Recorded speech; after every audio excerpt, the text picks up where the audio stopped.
Саясий партиялардын шайлоо фонддорун толтуруу булактары катуу чектелген. Талапкерлер 1,5 миллион сомдон, партиялардын өзү 100 миллион сомдон ашпаган каражат кошо алышат. Катардагы жарандар дагы финансылык жардам көрсөтсө болот. Бирок шайлоо фондуна 200 миң сомдон ашык эмес каражат бере алышат. Юридикалык жактар үчүн чектөө 3 миллион сом. Фактчек редакциясы анализ жүргүзүү үчүн шайлоо фонду эң чоң болгон Ата журт Кыргызстан жана Ишеним партияларын таңдаган. Ата журт Кыргызстандын шайлоо фонду дээрлик 35 миллион сом. Партиянын отчетуна ылайык каражаттын көбүн ыктыярдуу кайрымдуулук түзөт. Ата журт Кыргызстан партиясынын төрагасы Айбек Маткеримов фондко 300 миң сом которгон. Анын дарыгер экенин белгилүү. Акыркы жылдары Жалал Абад облусундагы мамлекеттик клиникада иштеген.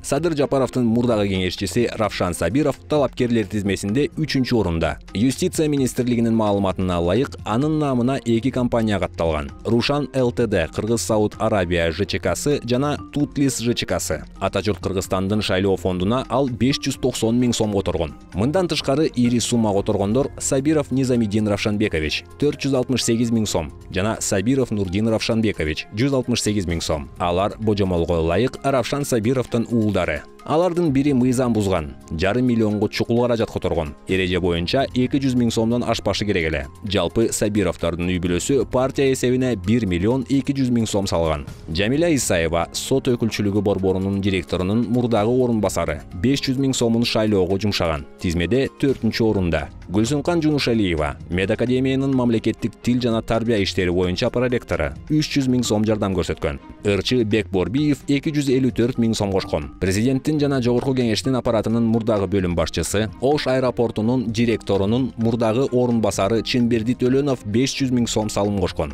Цирктин директору Фархат Бекмамбетов жеке каражатынан 300 миң сом берген. Ал эми мурун мекеним Кыргызстандан талапкер болгон Россия нефть ЖЧКсынын негиздөөчү Алишер Козуев шайлоого 500 миң сом которгон. Ишеним партиясынын шайлоо фонду дээрлик бирдей эле 34,5 миллион сом. Каражаттын негизги бөлүгүн талапкерлер толтурган. 26 жаштагы мамлекеттик кызматкер Жанна Ильина 300 миң сом которгон. Ал талапкерлер тизмесинде 4-чү орунда. Бахридин Шабазов 500 миң сом төккөн. Ал БШКнын маалыматына ылайык БСК Капитал Групп ЖЧКсынын негиздөөчүсү. Ал эми Юстиция министрлигинин маалыматына ылайык Премьер Отель жана Падамам аттуу компанияларынын ээси. Тизмеде 13-чү орунда. Алмамбет Тагаев 1,5 миллион сом которгон. Ал учурда Кочкор Ата шаардык кеңешинин депутаты. Ошондой эле талапкер Умар Ген ЖЧКсынын негиздөөчүсү экени белгилүү. Чолпон Султанбекова партиянын керектөөсүнө 250 миң сом берген. БШКнын маалыматына ылайык Султанбекова жумушсуз. Бирок Юстиция министрлигинин маалыматына ылайык 5 компаниянын негиздөөчүсү.